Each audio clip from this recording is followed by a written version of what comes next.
Tapos ang i-attach nyo dyan, yung panlagay sa ilalim mo. Gano'n po ito? Opo, yung kagawin sa Panasonic nyo, wala ba? Meron meron. ba? Ini-slide siya. Itipalit mo lang po.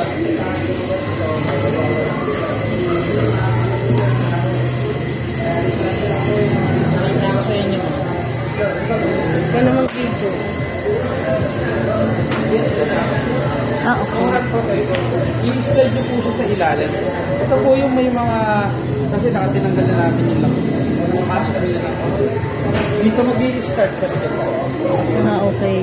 Ito ang huwag nyo pong alilimutan kasi baka mamaya may mga dagado, lalo na bukid pala yung paglakad yan. Oo. Yung ilalim kasi yan open. Eh, hindi naman kagaya ng washing machine niya na sobrang init. Yan po hindi ganun kainit, kaya pwede possibilities na pasukan ng mga dagado. On nyo lang po. Naka-on siya, nakaset na siya, ma'am. Wala ka nang gagawin. Video mo na para may ipakita mo kay mama. Yes, Ito po. ma'am. Madali lang naman siya. Normal, yung mga normal na nilalaban po natin. Pag normal, 2 beses siya magbabalaw. Kasi syempre, normal na settings niya. Speedy po, ito po yung kapag konti lang yung lalaban, hindi ganun kadumi. Ang duration nito at least mga 30. Wala pang 30 minutes, ma'am. 9 minutes lang yung washing time niya. Automatic na rin siya. Rinse niya is once lang. Tapos 3 minutes lang yung washing time. Kumbaga panglakad, kung yung mga pangalis po natin or sa aircon po nagtatrabaho, hindi naman ganun kadumi. Uniform mo na kailangan na, pwede nyo set ng speedy. Eco mode po, ang difference lang nito sa speedy is 5 minutes po yung ano niya, spin drying time po. Once pa rin magbabanlaw, 9 minutes yung washing time. Makikita nyo naman, pag prines mo siya, nilipat mo, mag-iiba rin yung program niya.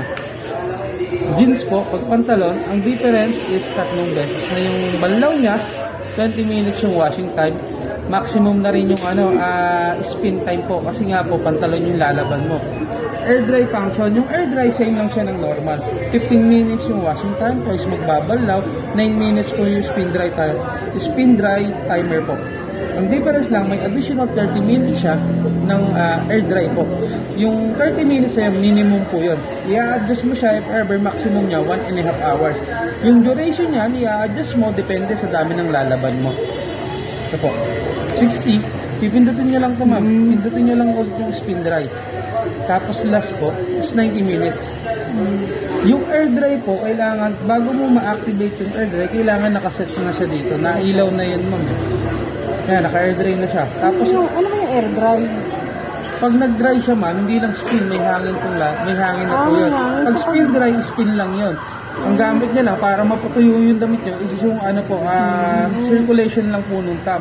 Pero kapag may air dry na po, ang spin dry po, 80% dry. Ang air dry po, 90% dry. Ibig sabihin, mas tuyo siya, compare natin sa spin dry, ng 10 at least 10%. Blanket po, sa blanket parang normal lang siya. Ang i-adjust na lang yung washing time kasi nga blanket yung lalabas. So, sa soaps naman po, gentle yung spin kapag nag-spin dry po.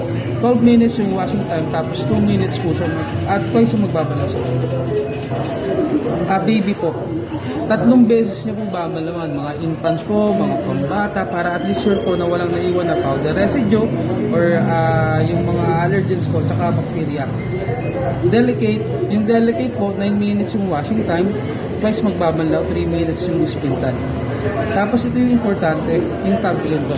Ito at least once a month, ma'am, di ba? Alam niyo naman yan, di ba? Once a month po, isuset mo siya. Yun po yung self-cleaning function ng fully automatic natin para hindi na tayo magmanual cleaning. Ang gagawin nun, yung inner tab, outer tab po, lilinisin niya yung powder residue, yung mga chalk, yung mga himulpul po na kumapit dito sa tab natin. Yun po is full load ng water. Tapos ang duration, nakita niyo 6 hours na. Twice, ano yan once a month lang yan. Pero para baguhin mo siya, pero press mo lang to. Yung 6 hours, yun yung gitna niya. 9 hours yung pinakamatagal na self-clean function niya or tab clean. 2 hours lang po, isiset niya siya. Ito lang naman ito pipindutin nyo Magpo-pour siya, magsisik siya, pag na-9 siya. Pero dito ko lang lagi sa tumam para sa at least 2 hours na yung tab clean. Yun lang naman po. Tapos pag magmanual kayo, ma'am, sabi ko nga lahat ito naka-preset di ba?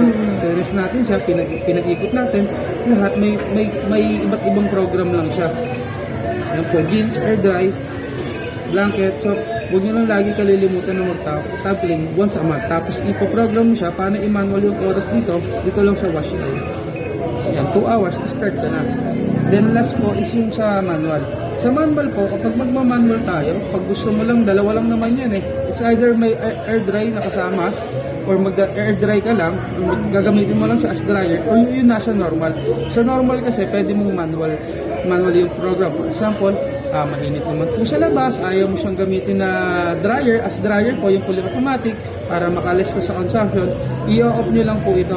Pag nawala yung light indicator po, ibig sabihin naka-off na siya. Ganun lang kasimple. Pero pag manual po tayo, siguraduhin po natin nasa normal po siya. Mas maganda po kasi yun. Mas madali kasing intindihin. Kasi pagka-on mo, nasa normal na siya. Ima-manual mo na lang ngayon. Ngayon, nasa ano lang po, gagamitin ko lang siyang dryer ito. Sinet ko siya 9 minutes, the dryer lang. Ito, naka-off na po yung ito lang. Off ko po ito. Tapos ito po off. Yan, naka-dryer lang siya. Tapos yung duration niya, nandiyan naman, napakalinaw naman po. 3 minutes, 5 minutes, 7 minutes, then 9 minutes yung maximum. Ngayon, if ever na gusto nyo na mas tuyo, compare mo doon sa spin, punta mo siya sa air dry, saka mo siya i-manual. I-off mo to, tapos iset mo yung oras ng air dry. Yan, 90 minutes. Tapos, yan po, 30 minutes yung minimum. Para ma-adjust, continuous pressing lang po, 90 minutes, 1.5 yung max. Yun lang po, ma'am. Basta pag lang po, pag magmamanual kayo, laging dito lang, sa normal lang po. Yan, kung nga gusto ko lang mag-wash, gamitin ko lang siya as labahan lang. Babanlawan ko na manually, tapos papatuyuin ko sa araw. I-off ko itong dalawa. Yan, di naka-wash lang siya. Wash timer lang yung meron siya. Then if ever naman na, sabi ko nga, combination, i-on mo yung wash and rinse, i-on mo lang po ulit. Okay ba? Nag-gets mo? Okay. Tapos yung kanyang water inlet po sa dito naman. Yung flat dun sa fully automatic, ito kung may adapter dun po sa natin gripo.